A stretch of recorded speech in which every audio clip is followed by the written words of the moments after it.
kita tukar kebun ke apa dulu semua, jadi poli ke apa dulu semua, asalkan tak balik rumah. Kebetulan dia mengikut riwayat ni. Mengikut riwayat ni, ibu Nabi Muhammad, bapa Nabi Musa, kerja dia tukang kipas Fir'aun. Nikah dan kira jawatan tinggi pula ayahnya. Asalnya kira jawatan tinggi, kerja tukang kipas Fir'aun di jabatan Fir'aun. Kira gitu. Maknanya duduk situ. Jadi kerja tukang kipas dulu. Macam kita tengok orang Melayu jadi tukang kipas Jepun, itulah Jepun ke Inggeris kan. Dia ada satu atap, ada dalam pejabat Inggeris, ada meja dekat dengan tuan tu, ada kipas besar atas kepala. Jadi dia tukang kali kipas tu. Kipas tu daripada kain ke bunyi ke. Jadi Fir'aun, lalu dia tukang kipas Fir'aun. Isteri duduk di luar. Lalu mengikut kisah ni, pada malam itu tiba-tiba isterinya tidak tahan, nak mana berkehendak kepada suami dia. Suami pun berkehendak kepada isteri. Jadi isteri dia pun kata tak apalah, malam ni macam mana pun aku nak pergi jumpa dengan suami aku. Masuk kawasan istana Fir'aun. Sampai dekat dengan istana, blackout. Mana habis? Padam semua lampu-lampu. Tak ada elektrik pun padam, semua padam. Jadi gelap. Jadi apa lagi? Pengawal tu tak nampak. Kita dah jaga pun tua-tua belaka. Jadi tiga belaka dah jaga pun. Jadi maknanya dia pun masuk dalam istana Fir'aun. Lalu pergi cari suami dia. Suami dia tidur mana? Hujung kepada Fir'aun. Memang pengawal Fir'aun semua kan? Hujung kepada Fir'aun. Dia pun bisik dengan suaminya. Lalu mereka pun jimat suami isteri di hujung kepada Fir'aun. Fir'aun pun tak sedar. Ada tunjuk tahu. Ini kuasa Tuhan, kuasa Allah Ta'ala.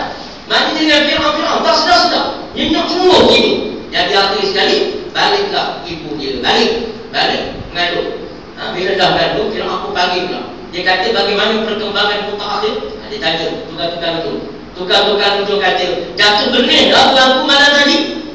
Jadi terkejut Fir'aun. Macam mana boleh dah? Sebab masa itu tabung jin itu semua tak ada.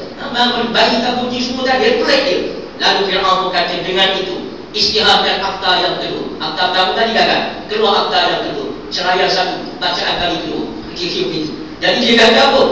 Dia kata kali ini kita buat kuasakan pula. Arahkan Kementerian Kesihatan.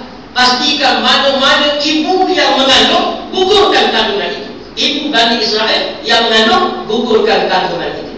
Gugur. Lalu mereka pun bergeraklah daripada rumah ke rumah. Masa itu nak panggil datang klinik, tak datang ke. Jadi kan bergerak rumah ke rumah.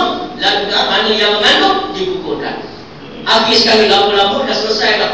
Laksanakan operasi kedua. Fir'aun pun tanya pula, macam mana sekarang perkembangan terkini pula? Kata tukar rujuk, dah nak beranak dah aku. Nak beranak dah lahir dah. Lalu digerakkan gerakan, menggerakkan pula seluruh agensi. Mana-mana perempuan yang laki-laki perempuan Bani Israel melahirkan anak laki-laki, bunuh anak itu. Kalau anak perempuan, biarkan dia hidup. Lalu akhir buat operasi, dan kita baca dalam sejarah, dia datang rumah ibu Nabi Musa. Tentera dia naik rumah ibu Nabi Musa. Mereka pun datang sebab dapat maklumat, siap dengan foto tembak sekali datang semua dekat dalam rumah Nabi Musa ni. Lalu masuk dalam rumah ibu Nabi Musa, tak jumpa cari Nabi Musa. Ibunya telah meletakkan Nabi Musa dalam dapur. Dapur ni bukan kita bayangkan dapur macam rumah kita, letak kat peti sejuk ke mana. Dapur dia ni macam dapur roti tempayan. Kita tengok roti tempayan tu, orang ambil gandum, ditampal tepi dapur tu. Maka Nabi Musa ditampalkan kat dapur tu, mana tempat pembakaran. Tapi Nabi Musa tidak hangus. Ini mana? Jadi mereka tengok dapur aja, berasap dalam tu, tengah api perempuan, jadi tak pernah sabar letak anak dalam api. Jadi akhir sekali balik. Akhirnya Allah Ta'ala punya nak sindir Fir'aun, bagi sindiran daripada Allah. Dah kamu rasa kamu hebat, kamu nak sekat orang suami isteri berhubung lah, kamu nak sekat mengandung lah, kamu nak sekat melahirkan laki-laki lah. Sekarang aku nak hantar budak ni dalam istanamu. Allah Ta'ala punya kerja. Akhirnya dia hanyutkan Nabi Musa sampai tersekat dekat dengan tambatan diraja. Tambatan diraja dekat dengan istana Fir'aun. Dalam istana Fir'aun, maka diambil oleh pengiring dayang-dayang Fir'aun, termasuk isteri dia, bawa dalam istana Fir'aun, besar dalam istana Fir'aun. Mana Allah Ta'ala nak tunjuk apa? Itulah kuasa. Ini kuasa Allah nak tunjuk pada kita. Orang yang dia rasa nanti Nabi Musa, Fir'aun pun dia rasa apa? Dia rasa tak okey lah kot. Nabi Musa dulu dari istana dia, sebab dia dididik daripada tadika lagi. Dari tadika lagi sekolah masyarakat dengan sebagainya. Dia boleh kuasai pemikiran Nabi Musa. Tapi Allah Ta'ala punya kerja. Allah Ta'ala fa'alun lima yurid. Akhirnya orang yang besar dalam istana dan rumah Fir'aun itulah yang menjatuhkan kerajaan Fir'aun. Itu mana nak tunjuk pada kita. Musa sendiri yang dibesarkan oleh malaikat menjadi musuh Allah, lawan menyokong Fir'aun, lawan Nabi Musa. Nabi Musa yang menyokong, yang berada dalam istana Fir'aun menjadi Nabi, menjatuhkan kerajaan Fir'aun. Tengok kerja Allah. Tentu kita tak pelik sekarang. Kadang-kadang ada orang tak mengaji agama pun, dia memang daripada kecil tak ada asal agama, tapi dia punya kesedaran berusaha sebagainya, dia tahu mana benar salah, dia sokong Islam. Ulama pula yang mengaji agama daripada kecil lagi sampai ketua Kediri, tapi dia pula yang menjilat kezaliman. Ini masalah ni.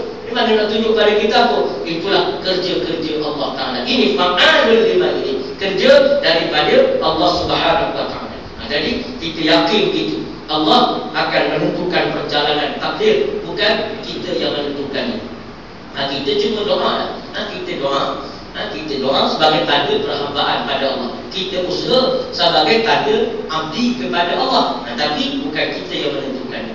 Maka firman Allah Ta'ala, sabda Nabi dan berkata sekalian sahabat Nabi sallallahu alaihi wasallam, "Ma sya'allahu kana wa ma lam yasha' lam yakun." Ini kata sahabat Nabi. Kata sahabat Nabi dalam asar sahabat, barang siapa yang berkehendak Allah Ta'ala akan ada dia, nescaya ada dia, dan barang yang tidak berkehendak oleh Allah maka tiada dia. Mana Allah Ta'ala akan kata Allah Ta'ala mahu maka ada, Allah Ta'ala tidak mahu maka tidak ada. Sebab itulah kita redha dengan perjalanan ini. Kita redha. Allah Ta'ala kata lambat menang, kita teruskan perjuangan.